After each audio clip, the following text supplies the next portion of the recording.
Olá pessoal, tudo bem? Bem-vindos à continuação da aula 6 da disciplina de análise de variável instrumental sobre verificação parcial dos pressupostos das análises de variável instrumental. O vídeo de hoje então é sobre a parte 4 da aula, em que nós vamos discutir a avaliação do pressuposto de restrição de exclusão. Antes de discutirmos, pessoal, estratégias de avaliar esse pressuposto, vamos só relembrar rapidamente o que é esse pressuposto. Esse pressuposto significa que z não afeta y, a não ser através de x. Ou seja, falando aqui de uma forma um pouco mais informal, que z não tem efeitos inespecíficos. E aqui então, em cima, nós temos exemplos de que esse pressuposto é cumprido. E aqui embaixo nós temos exemplos em que esse pressuposto é violado. Nesse primeiro DAG aqui, z claramente tem um efeito inespecífico, no sentido de não ser mediado por x no desfecho, através desse caminho direto aqui z, y. E no segundo DAG, pessoal, nós também temos essa situação, em que nós temos um efeito de z sobre y, que não é mediado por x, através do caminho z, f, y. Pessoal, vamos definir bem o que seriam esses efeitos inespecíficos. Não é que z tem efeitos causais diretos apenas sobre x, não é isso. Afinal, z pode ter efeitos indiretos sobre x, como nós vemos aqui nesse exemplo, em que z tem um efeito causal direto sobre f, que não é x, que por sua vez causa x, tornando então z uma causa indireta de x. Então z é um instrumento válido, mesmo tendo um efeito causal direto sobre uma variável que não é x. E além disso, z pode inclusive ser um instrumento não causal, como nós já discutimos em vídeos anteriores. E também é possível que z tenha efeitos diretos ou indiretos sobre outras variáveis, sem que isso introduza viés.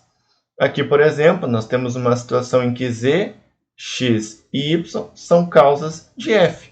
Mas notem que isso não abre nenhum caminho entre z e y. Quais são os caminhos entre z e y aqui nesse exemplo? O caminho z, x, c, y, que está fechado em x, que é um collider. O caminho z, f, y, que está fechado em f, que é um collider.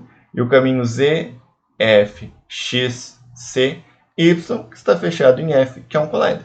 Então, mesmo z tendo efeitos causais diretos sobre variáveis que não sejam x, nessa situação aqui não houve violação do pressuposto de restrição de exclusão.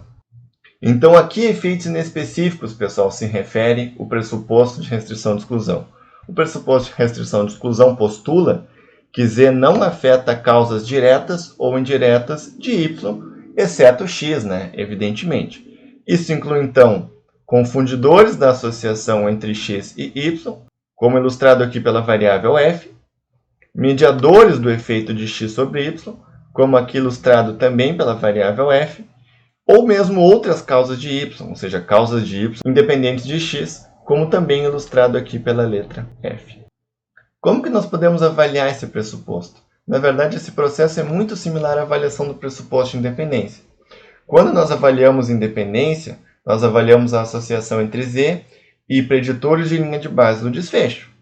Na avaliação da restrição de exclusão, ao invés de preditores de linha de base do desfecho, nós vamos avaliar a associação entre o instrumento e variáveis que capturem esses possíveis efeitos inespecíficos.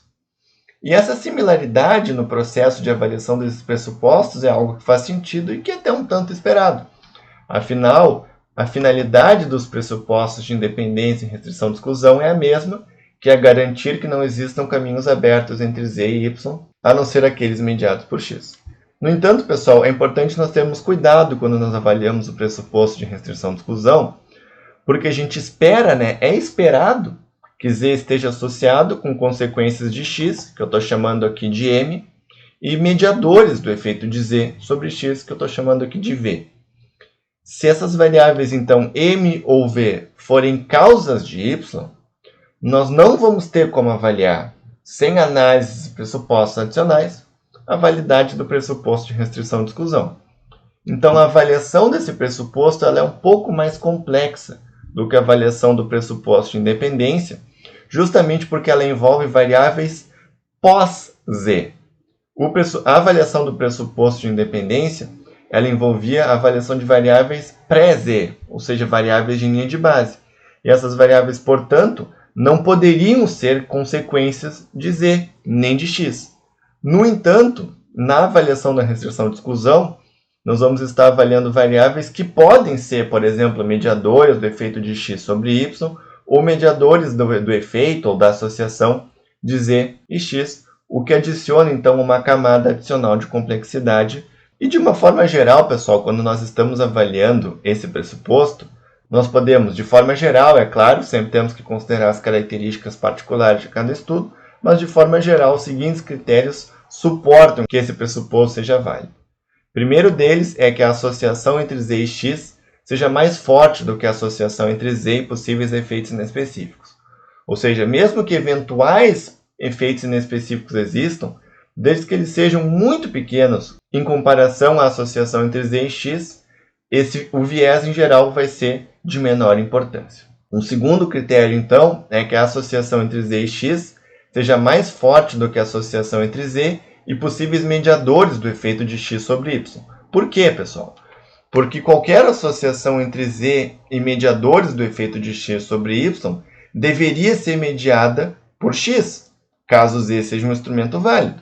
Portanto, não tem como a associação entre z e x ser mais fraca do que a associação entre z e um mediador do efeito de x sobre y. Então, nós podemos utilizar esse critério como uma forma também de tentar avaliar esse pressuposto.